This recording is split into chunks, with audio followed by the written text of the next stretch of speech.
بسم اللہ الرحمن الرحیم۔ یہ وظیفہ کر لینے سے، یہ عمل کر لینے سے آپ کے جسم سے ہر بیماری نکل جائے گی۔ آپ کو خود یقین نہیں آئے گا کہ بیماری کہاں گئی۔ ہر بیماری کا علاج اس قرآن پاک کی آیت مبارکہ میں موجود ہے۔ ناظرین کرام، ویڈیو کو مکمل دیکھیے گا۔ محترم ناظرین، اکثر لوگ ایسے ہوتے ہیں کہ جن کو کوئی بھی بیماری نہیں ہوتی، لیکن وہ اچانک سے مر جاتے ہیں، اور کچھ لوگ سالوں تک بیمار پڑے رہتے ہیں اور ان کو موت نہیں آتی۔ اور یاد رہے کہ جب بیماری لمبی ہو جاتی ہے تو اس بیماری سے نہ صرف مریض تنگ ہو جاتا ہے، بلکہ اس کا خیال رکھنے والے بھی اس کی بیماری سے تنگ آ جاتے ہیں۔ یاد رہے کہ انسان پر جب بھی کوئی بیماری آتی ہے تو اللہ تعالیٰ ہی انسان کو اس بیماری سے شفا عطا فرماتا ہے۔ بعض اوقات شفا کسی ظاہری سبب سے حاصل ہوتی ہے، اور بعض اوقات بغیر سبب ہی بیمار شفا یاب ہو جاتا ہے۔ لیکن یہ بات یاد رکھنے کی ہے کہ شفا تو اللہ تعالیٰ ہی دیتا ہے۔ اللہ کے علاوہ کون ہے جو شفا دے سکے؟ اور اسی چیز کو اللہ تعالیٰ نے قرآن پاک میں اس طرح بیان فرمایا ہے۔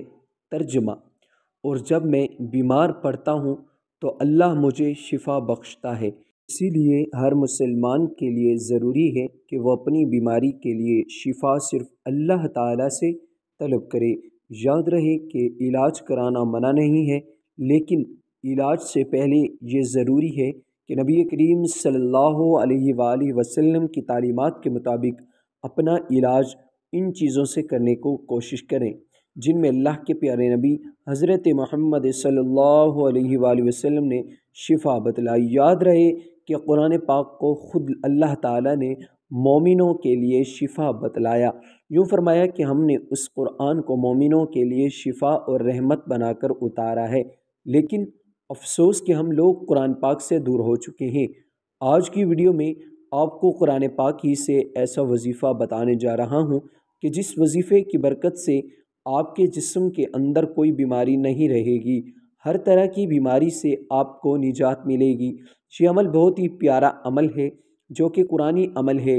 اس عمل سے اپنی بیماریوں کا علاج بھی کریں اور اپنے مریضوں کا علاج بھی اس عمل سے کریں۔ یہ عمل قرآن پاک کی کس آیت کا ہے، اس عمل کو آپ نے کیسے کرنا ہے، ہم آپ کو بتائیں گے۔ بیماری کی صورت میں سب سے پہلا جو کام مسلمان کو کرنا چاہیے وہ ہے رجوع الہی، یعنی جیسے ہی بیماری کا سامنا ہو تو 2 رکعت نماز صلاۃ الحاجات پڑھیں، اللہ تعالیٰ سے دعا مانگے اور اپنے لیے شفا طلب کرے۔ انشاءاللہ اس عمل سے اللہ اپنے بندے کو شفا دے گا۔ اگر شفا نہیں ہوتی تو پھر صدقہ کریں، کیونکہ احادیث سے یہ بات ثابت ہے کہ اللہ تعالیٰ صدقے سے پریشانیوں اور مصیبتوں کو دور فرماتا ہے۔ اور پھر بھی شفا نہیں ہوتی تو پھر معالج کے پاس جائیں۔ اس کے علاوہ احادیث میں اور بھی تعلیمات ملتی ہیں جو کہ بیمار کی شفا کے لیے بتلائی گئی ہیں، مثلاً شہد کا استعمال کرنا، آب زمزم وغیرہ استعمال کرنا، علاج کے ساتھ ساتھ اپنے لیے اللہ تعالیٰ سے دعاؤں کے ذریعے شفا طلب کرنی چاہیے۔ یاد رہے کہ وہ طاقت جو اللہ تعالیٰ نے قرآن پاک میں رکھی ہے اور آپ صلی اللہ علیہ وآلہ وسلم کی زبان مبارک سے نکلے ہوئے الفاظ میں رکھی ہے، وہ طاقت دنیا کی کسی چیز میں بھی نہیں ہو سکتی۔ حضرت خالد بن ولید رضی اللہ تعالیٰ عنہ کا قصہ مشہور ہے کہ کفار نے ایسی زہر تیار کی کہ اگر زمین پر گرتی تو اسے بھی جلا دیتی، اور کفار نے اس بات کا اعلان کیا کہ ہم نے اپنی تلوار پر یہ زہر لگایا ہوا ہے، جس کے بدن کے ساتھ یہ زہر لگے گا وہ زندہ نہیں بچ سکے گا۔ جب حضرت خالد بن ولید رضی اللہ تعالیٰ عنہ نے یہ بات سنی تو ان سے کہا، لاؤ وہ زہر کیسا ہے؟ کافروں نے جب آپ کو وہ شیشی دی تو آپ رضی اللہ تعالیٰ عنہ نے حضور اقدس صلی اللہ علیہ وآلہ وسلم کی بتلائی ہوئی دعا پڑھی اور وہ زہر کی شیشی منہ کے ساتھ لگا دی۔ کفار کی آنکھیں پھٹی کی پھٹی رہ گئیں۔ اسے بولتے ہیں یقین، اگر 1000 بار بھی قسم کھائی جائے تو بے جانا ہوگی۔ اللہ نے کلام اور حضور اقدس صلی اللہ علیہ وسلم کی بتلائے ہوئے اعمال میں بڑی طاقت ہے، اس لیے ان اعمال کو پورے یقین کے ساتھ کرنا چاہیے۔ اب ہم چلتے ہیں اپنے عمل کی جانب، جو کہ قرآنی عمل ہے اور ہر بیماری سے شفا کے لیے بہت ہی مجرب ہے۔ اس عمل کی برکت سے انشاءاللہ تعالیٰ آپ کے جسم کی بیماری سے آپ کو نجات ملے گی اور ہر بیماری سے آپ کو شفا حاصل ہوگی۔ ڈاکٹروں کے پیچھے بھاگنے سے پہلے اس عمل پر یقین رکھنا ضروری ہے۔ انشاءاللہ آپ کو ڈاکٹروں کے پاس جانے کی نہیں پڑے گی، اس آیت میں ایسی طاقت ہے کہ جس سے ہر بیماری اللہ کے حکم سے ختم ہو جائے گی۔ یہ آیت مبارکہ جس کا ہم آپ کے لیے عمل لے کر آئے ہیں، یہ آیت سورۃ انعام کی آیت نمبر 17 ہے۔ اس آیت کو غور سے توجہ کے ساتھ سن لیجئے۔ بسم اللہ الرحمن الرحیم۔ وَإِن يَمْسَسْكَ اللَّهُ بِضُرٍّ فَلَا كَاشِفَ لَهُ إِلَّا هُوَ وَإِن يَمْسَسْكَ بِخَيْرٍ فَهُوَ عَلَى كُلِّ شَيْءٍ قَدِيرٌ۔ اور اگر اللہ تجھے کوئی تکلیف پہنچائے تو اس سے سوا اور کوئی دور کرنے والا نہیں، اور اگر تجھے کوئی بھلائی پہنچائے تو وہ ہر چیز پر قادر ہے۔ اس آیت کا یہ عمل ایسا مجرب عمل ہے کہ جس سے آپ کو انشاءاللہ ہر بیماری دور ہو جائے گی۔ اس عمل کا طریقہ یہ ہے کہ آپ نے اس آیت کو صبح کے وقت 21 مرتبہ پڑھ کر مریض کے اوپر دم کر دینا ہے۔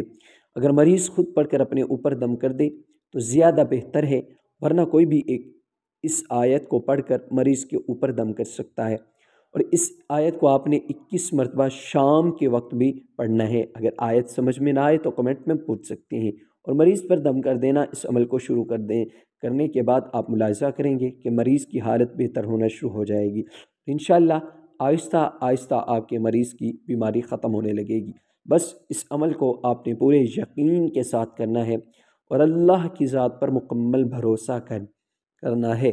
آپ کے جسم سے ہر بیماری کو دور فرمائے گا۔ یہ آیت زیادہ لمبی نہیں ہے، اسی لیے چاہیے کہ اس آیت کو یاد کر لیا جائے اور مریض کو بھی یاد کروا لیا جائے، اور مریض کو تاکید کریں کہ وہ ویسے بھی اس آیت کی تلاوت کرتا رہے اور مکمل بھروسہ رکھیں کہ وہی شفا دینے والا ہے۔ آپ خود ہی اپنی آنکھوں سے اس آیت کی برکات دیکھیں۔ یاد رہے کہ صحت اللہ تعالیٰ کی بڑی سے بڑی نعمت ہے، اس لیے ہمیں چاہیے کہ اللہ کی ذات سے ہمیشہ عافیت کی دعا مانگی جائے۔ جب بھی بیماریوں سے نجات کی دعا کی جائے تو اس یقین کے ساتھ مانگو جائے کہ اللہ تعالیٰ ہی کی طرف سے یہ بیماری ہے، اللہ ہی اس سے نجات دینے والا ہے اور اللہ ہی شفا دینے والا ہے۔ جتنا زیادہ یقین کے ساتھ اس قرآنی آیت کا عمل کیا جائے گا اتنا ہی جلد نتائج سامنے آنے لگیں گے۔ انشاءاللہ ہر بیماری دور ہو جائے گی۔ انشاءاللہ اس عمل سے اللہ اپنے بندے کو شفا دے گا۔ دعا ہے کہ اللہ تعالیٰ میرا سنانا اور آپ کا سننا اپنی پاک بارگاہ الہی میں قبول و مقبول فرمائے۔ آمین ثم آمین۔ تمام ناظرین سے گزارش ہے کہ اللہ تعالیٰ کے 99 ناموں میں سے کوئی ایک نام کمنٹ میں ضرور لکھیں۔ شکریہ۔